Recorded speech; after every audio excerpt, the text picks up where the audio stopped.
Finally इथं पोचलो आहोत. तर चला. तर सुमितने फायनली तिकीट घेतलेले आहेत. तर आपल्याला इथून एंटर करायचं आहे. तर आपण आता या दिशेने जातो आहे. तर चला. तर इकडं कॉलेजच्या शाळेचे विद्यार्थी आलेले आहेत. तर आपण आता इथून एंट्री करणार आहे. तर कॅमेरासाठी आम्हाला थांबवलं होतं. तर आता फायनली एंट्री भेटलेली आहे. तर आम्ही चालतोय आता.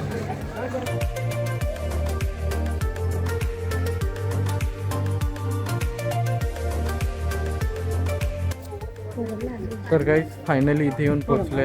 आणि तर हे पाहू शकता कसं आहे. हे आहे पटदकल्ली. पटदकल्लू असं म्हणतात त्याला. आणि हे पाहू शकता तुम्ही इथं एवढे मोठे मोठे आर्किटेक्ट आहेत सगळे, म्हणून याला पटदकल्ली असं नाव दिलेलं आहे.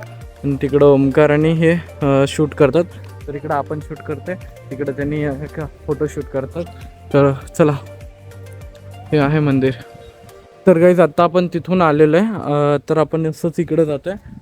या साईडला ही पूर्ण दगडं वगैरे आहेत. आणि याच्या समोरच्या साईडला बघा तुम्ही कसं आहे, हे पाहू शकता मी. तर गाईज हे आर्ट पाहू शकता तुम्ही कसं आहे. तर इकडे टुरिस्ट वगैरे खूप येतात, कारण हे असं खूपच दगडांमध्ये कोरलेलं असल्या कारणाने जे आपल्या इंडियामध्ये आहे त्यासाठी. आणि इथं हे सगळं खूपच फेमस आहे गाईज. तर हे इथं एक मंदिर आहे, मंदिर. आणि इकडं आपले ओमकार आणि सुमित जात आहेत. त्यांच्या पाठी खाली.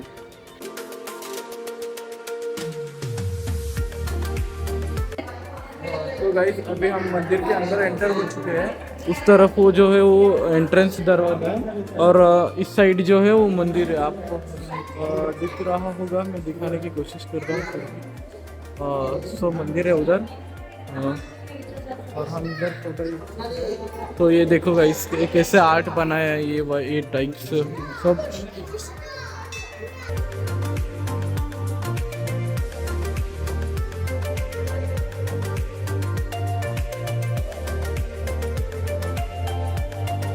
तो गाइस हमने सब पॉइंट्स कवर कर लिए हैं. अभी 3:17 हुए. अभी हम निकलने वाले हैं महाकुंड के लिए. तो यहाँ का सब पूरा स्पॉट घूम के हो गया है हमारा. और ओमकार यहाँ पे फ़ोटोशूट कर रहा है. तो सब घूम के आ गए. अभी हम निकलने वाले महाकुंड के लिए. तो चलिए, सॉरी बाय मिस्टेकली हो गया वो, उसका क्या वो बोलते हैं उसको, महाकूट बोलते हैं. अभी हम निकलने वाले महाकूट को. तो चलिए मिलते हैं नेक्स्ट पार्ट में.